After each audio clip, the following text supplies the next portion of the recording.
just when things were changing, but they hadn't changed yet. Colleges still called women students co-eds. They had a dean of students and a dean of women. They had, of course, much more rigid rules about women's living conditions and curfews, clothing. We couldn't leave our rooms with any kind of pants, even full-length pants, without something over them. So you always kept your raincoat near the door so you could throw it on over your jeans or whatever, so you wouldn't be seen on campus without a skirt. Of course, everyone could see your jeans hanging out the bottom. I don't know what they thought. And that rule changed while I was in college. Curfews changed. There was a great deal of opening up, broadening of possibilities for women.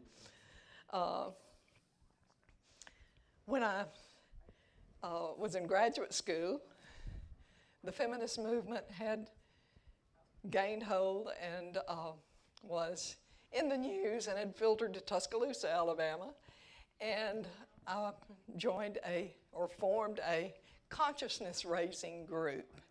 Now that was a very important phrase. So some of you are nodding because you remember consciousness-raising. Very important concept. And in a consciousness-raising group, there were just 5 regular members in my group. And we could bring friends, but you shared your experience. Usually there was one topic for the day, like, have you ever been sexually assaulted? Or do you know someone who has? Or do you feel belittled in an educational setting or a professional setting? So we would go around the room and talk about our experiences that we ourselves had experienced or that we had observed. And so it was consciousness raising in 2 ways. Our own experience that we shared came under our own analysis as we talked. And then, of course, we broadened our experience by hearing others' experiences on that same topic. So it was actually a very valuable tool. And I'm very glad that I had that group for a couple of years. Then I moved to Fort Payne, Alabama. And fortunately, we had shared a lot of readings in my consciousness-raising group, so there was plenty of books to read.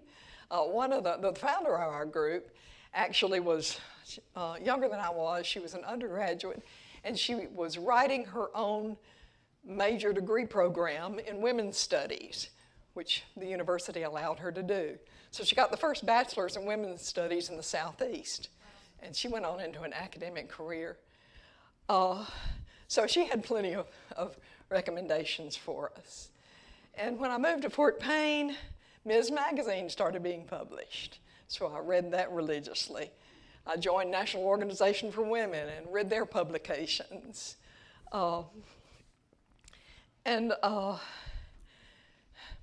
During this time in the 70s, the media, of course, picked up on the mid-century feminist movement. Of course, it was called Women's Lib, and we were women's libbers. The news media, the entertainment media, every sitcom added a women's lib character who might be treated frivolously or might be taken seriously in some episodes. You're nodding, you remember that era. Madison Avenue picked up on feminism, and commercials started saying that women could do what they wanted. Bring home the bacon fried up in the pan.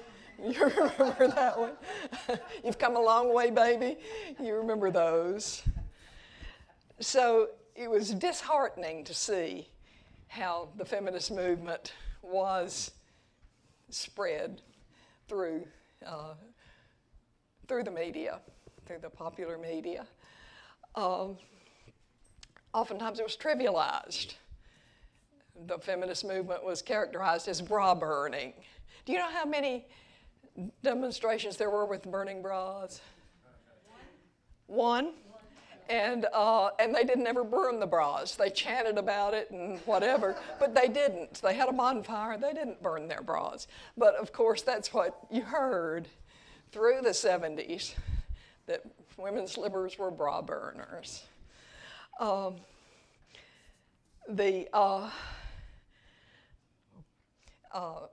Many of the causes themselves were belittled. Like, for example, one thing dear to my heart, since I'd studied English linguistics, was language issues. That all men are created equal. And of course, someone would tell you, that means men and women.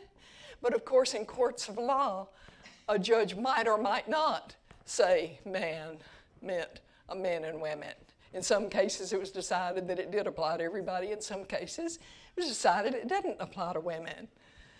So the language that we all think in was very limiting. And some of you probably read the work of George Lakoff. Robin Lakoff was one of the early feminist linguists, and her work was very important to me. And then about a decade later, Deborah Tannen.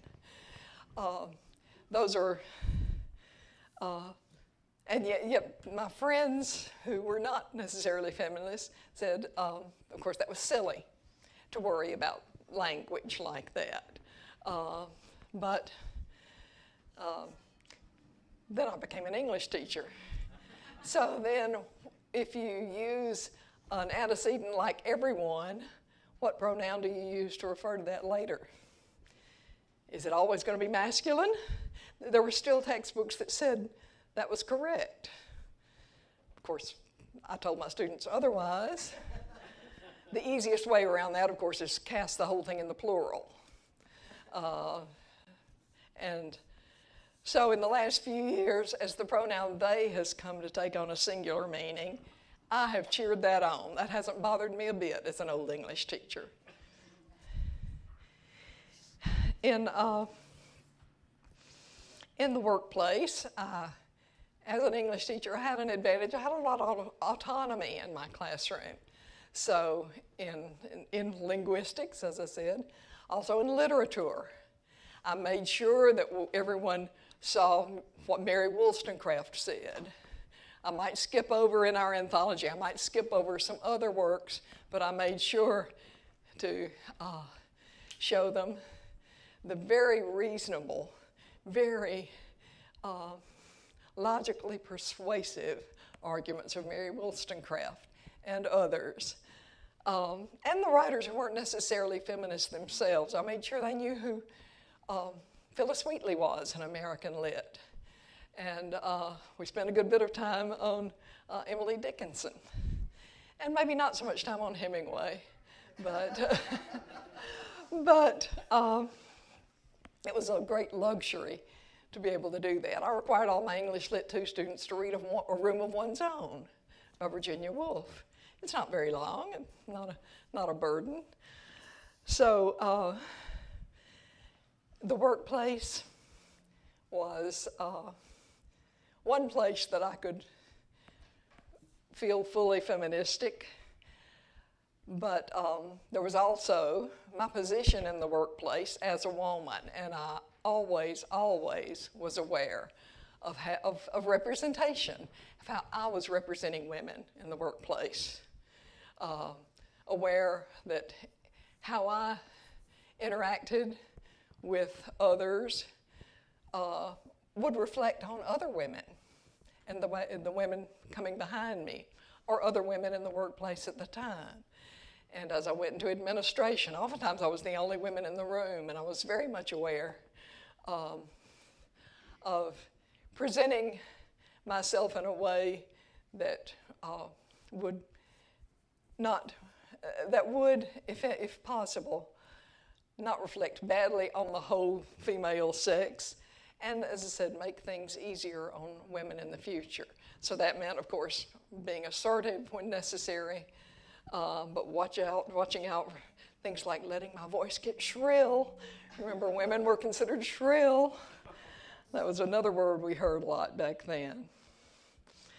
During this, when you look back on that wave of feminism, sometimes it's called the second wave of feminism of the mid-20th century, there are some valid criticisms of it.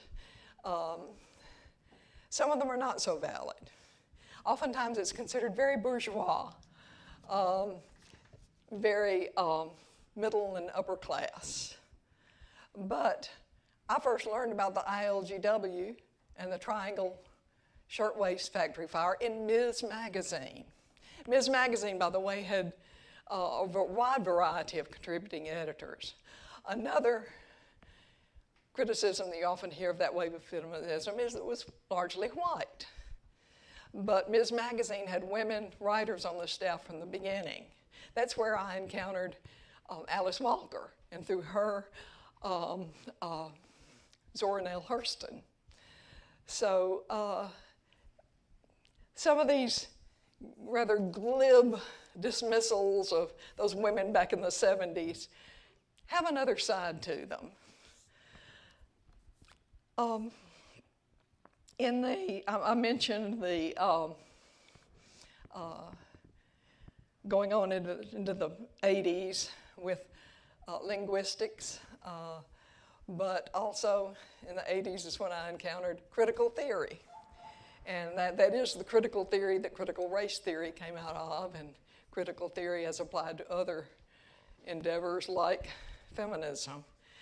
So that broadened my understanding of feminism in the material circumstances involved in power structures and interrogating the power differentials, not just in individual workplaces or in individual interactions, but of course societal and socioeconomic class.